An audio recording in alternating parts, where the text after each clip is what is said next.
Les vraies voix Sud Radio. Bonsoir Félix. Bonsoir. Bonsoir.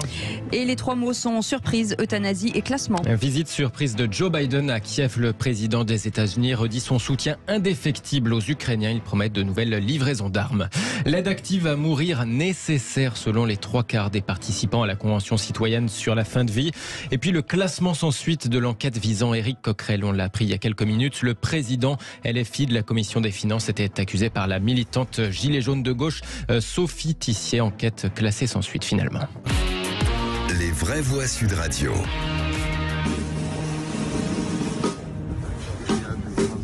Une surprise nommée Joe Biden. Le président des États-Unis s'est rendu dans la capitale ukrainienne pour redire son soutien indéfectible à l'Ukraine à quelques jours du premier anniversaire de l'invasion russe.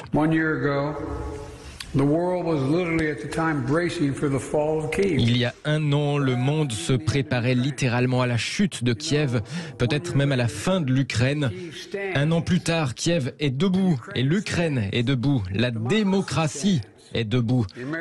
L'Amérique est debout avec vous et le monde est avec vous. Joe Biden qui promet de livrer de nouvelles munitions d'artillerie à l'Ukraine, mais aussi des systèmes anti-blindage et des radars de surveillance aérienne. 500 millions de dollars d'assistance supplémentaire selon le communiqué de la Maison-Blanche. Les détails doivent être annoncés dans les prochains jours. Difficile. C'est bien cette petite visite de Joe Biden. Vous aurez noté, Cécile, que depuis qu'il a eu un excellent bilan de santé, ce qui nous présage évidemment non pas une réélection, mais en tout cas une représentation de Joe Biden, il paraît en pleine forme. Et il va là-bas et apparemment il n'a pas confondu l'Ukraine avec un autre pays. Ce qui est arrivé à d'autres présidents américains de confondre deux pays. Priscilla Ludowski. Moi, j'ai l'impression qu'il fait suite un peu à la discussion qui a eu lieu là, entre les deux représentants de la diplomatie d'un pays et de l'autre, de la Chine et les USA. Les USA, et qu'en fait, c'est une manière un peu de réaffirmer la présence américaine sur place. Enfin, c'est le service après-vente. C'est exactement ça. C'est les délégués qui se déplacent pour rassurer l'Ukraine. Et puis la Chine, ils sont en grand écart entre l'Europe, la Russie et les États-Unis pour garder la face, quoi. Philippe Coy, ce voyage à Kiev. Je pense qu'il est à saluer quand même, parce que malgré tout, ça fait un an que ce conflit a démarré, et mes premiers mots iront pour le peuple ukrainien. Un an qui souffre, un an qui sont dans la résistance, dans l'offensive, et à chaque fois que je vois des images, je suis admiratif de voir la détermination de ce peuple qui continue à avancer malgré un an de combat, et je espérais que c'est bientôt l'affaire, et de voir le président d'une des plus grandes puissances, je ne sais pas si c'est la première ou la deuxième, encore.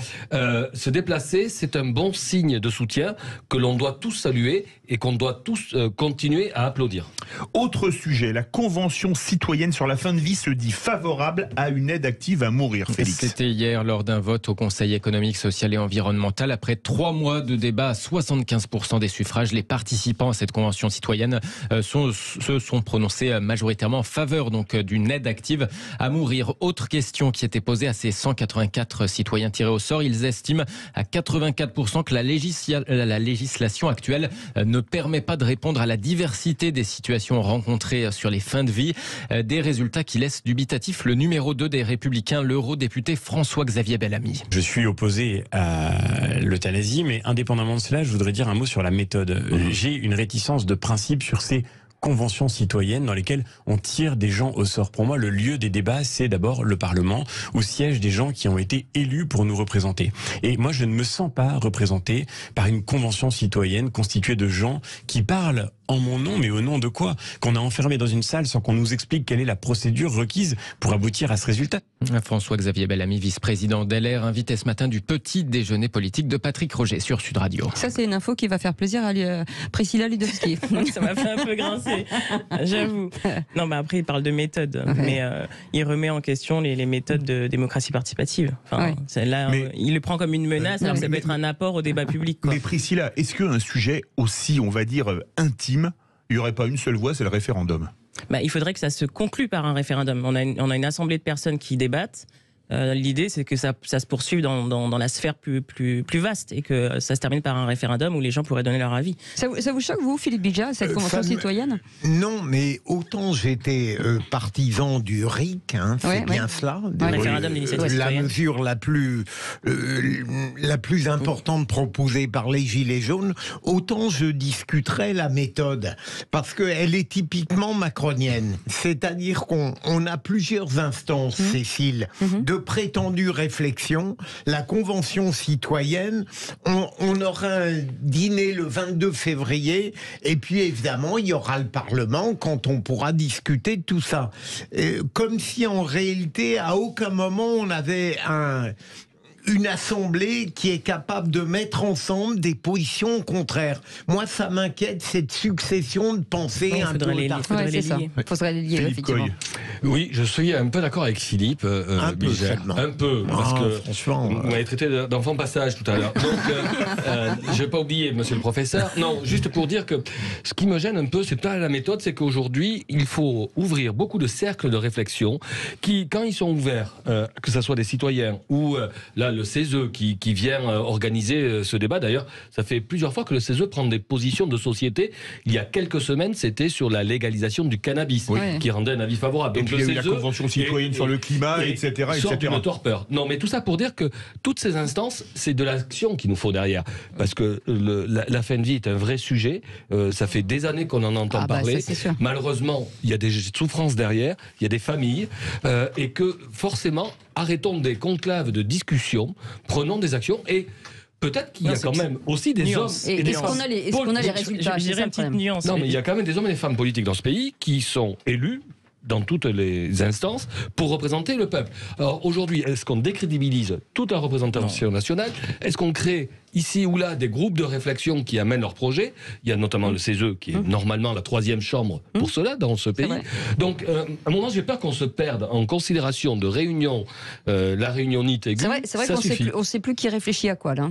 Mais je pense qu'en fait la méthode elle est aussi dans la qualité du processus, c'est-à-dire que si on a une instance représentative, à un moment donné, il faut l'inclure dans le débat de l'Assemblée pour qu'ensuite elle prenne le chemin qu'elle doit prendre vers un référendum ou vers une loi ou un règlement, peu importe. Mais ce sont des choses qu'il faut lier et c'est une vraie demande, parce que là, je ne sais pas si vous avez vu le sondage d'Opinionway qui est sorti, 82% des Français demandent à être associés à des mesures importantes qui les impactent directement. Et 66% pensent que la démocratie est en danger. Donc, quand on a cette peur publique, il faut faire quelque chose de ça. Les gens ont envie de participer, c'est trouver le bon dispositif qui soit complémentaire avec ce qui se fait à l'Assemblée et non pas en opposition. Il est assez paradoxal de voir que les Français veulent participer et en même temps on n'a jamais connu une telle dépolitisation. C'est ça, c'est ce que je voulais dire. Voilà. Moi j'entends, et c'est bien qu'ils veuillent participer, il y a un moyen. Mais il faut aller à l'isoloir. C'est une démocratie, il faut aller voter. Non, c'est pas le seul moyen. Non, c'est un des moyens, mais c'est pas le seul moyen. Il y a tellement de gens qui se battent pour l'avoir, ce moyen-là, qu'on pourrait au moins l'user dans son bon sens. Absolument. Quand on fait confiance. Non mais c'est une question.